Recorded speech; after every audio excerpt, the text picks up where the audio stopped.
जब अंग्रेजों का गुलाम था ये हमारा भारत, उस समय अमेरिका से एक मिशनरी को भेजा गया। उसको भेजा गया कि जाओ भारत और जाकर के भारत को ईसाई राष्ट्र बनाओ। और वो 21-22 साल का नौजवान था जिसका नाम था सैमुअल इवान स्टॉक। ईसाई राष्ट्र का मिशन देकर के उसको भेजा गया।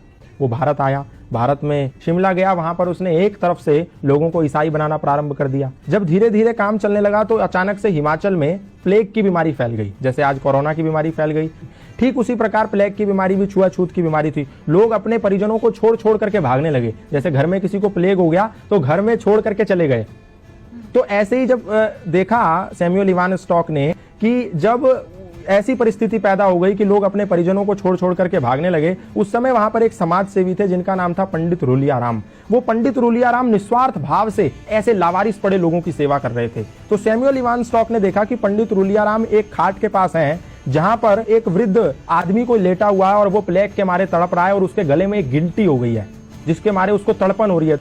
तो पंडित रूलियाराम ने क्या करा, एक कपड़ा लिया, उसकी गर्दन पे रखा और मुंह से उस गिल्टी को निकाल करके उसकी पीड़ा को खत्म कर दिया। उसका मवाद मुंह से निकाला। और जब इस दृश्य को सैमुअल इवान स्टॉक नाम के मिशनरी ने देखा, उसने कहा ये तो सेवा की अत्यंत पराकाष्ठा है, सेवा की उत्कृष्टता है। मैं जो सेवा के नाम पर लोगों को ईसाई बना रहा हूं, ये तो फरेब है, ये तो धोखा है, ये तो फ्रॉडगिरी है, ये तो षड्यंत्र है और ये तो निस्वार्थ सेवा है जहां इनको कुछ नहीं मिलना। ये मर भी सकते हैं, छूने पे लोग मर जा रहे हैं और ये उनकी ऐसी सेवा कर रहा है। उस समय सैमुअल इवान स्टॉक का हृदय परिवर्तन हो गया।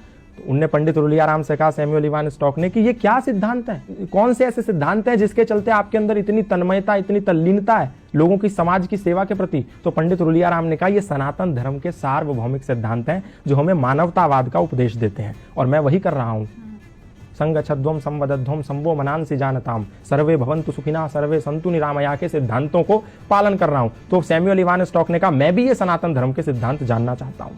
तो सैमुअल इवान स्टॉक को पंडित रूलियाराम ने सत्यार्थ प्रकाश दिया, द लाइट ऑफ ट्रुथ नाम की एक पुस्तक दी। बोला तुम ये पढ़ो और तुम्हें सनातन धर्म का पूरा सारांश पता चल जाएगा कि सनातन है क्या। सैमुअल इवान स्टॉक ने उस पुस्तक का अध्ययन किया। अध्ययन करने के बाद ऐसा हृदय परिवर्तन हो गया कि आया तो था वो भारत को ईसाई राष्ट्र बनाने, वो भारत को आजाद कराने की लड़ाई में कूद पड़ा। और जब वो लड़ाई में कूद पड़ा तो अंग्रेजों ने उसको जेल में बंद कर दिया। जेल में बंद कर दिया तो उसकी मुलाकात लाला लाजपत राय से हुई। जेल से निकल के आने के बाद उसने पंडित रूलियाराम से मिला और बोला कि मैं अब सनातन धर्मी बनना चाहता हूं और मैं अपना नाम भी, क्योंकि आपने जो मुझे सत्यार्थ प्रकाश दी थी, द लाइट ऑफ ट्रुथ, उसको पढ़ने के बाद मेरा हृदय सनातन की और श्रद्धा से भर गया है। तो मैं नाम भी अपना उसी सत्यार्थ प्रकाश से अभिप्रेरित होकर रखना चाहता हूं। अपना नाम सत्यानंद रखना चाहता हूं। और वो व्यक्ति सत्यानंद आर्य सन्यासी बन गया और भारत में रहकर के मृत्यु पर्यंत सनातन धर्म का प्रचार करता रहा। आप सोच के देखिए कि एक व्यक्ति जिसको भारत को ईसाई मुल्क बनाने के लिए भेजा गया था लोगों के साथ छल कपट करके, वो व्यक्ति सनातन धर्म का प्रचारक बन गया। उसने अपनी पत्नी को भी सनातन का प्रचारक बना दिया। अपने घर के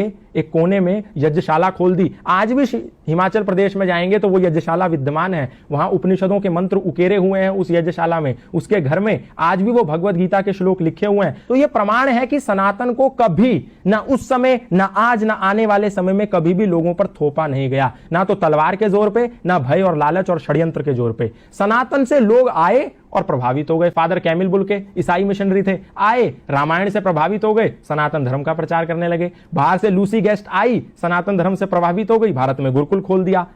स्टैनफोर्ड की एक महिला आई, भारत में आके गंगा के पास बैठी, साध्वी भगवती सरस्वती बन गई। एक व्यक्ति स्विट्जरलैंड से पैदल भारत आ गया, 4 साल 18 मुल्क पैदा करते हुए। कोई गया था उसके कंधे पर बंदूक रखने और उसका नाम हो गया बैन बाबा। ऐसे बहुत सारे उदाहरण है, मैं बताऊंगा तो समय कम पड़ जाएगा। सनातन को कभी भी किसी पर थोपा नहीं गया। लोग आए, खुद बन गए। मौलाना महबूब अली खुद पंडित महेंद्र पाल आर्य बन गए। खूब सारे मौलाना, मतलब इमाम मस्जिद के, खुद सनातन धर्मी बन गए। हमने किसी को जोर नहीं दिया, किसी को जबरदस्ती नहीं करी, लोग आए और बन गए। तो इसमें हमारी क्या गलती है?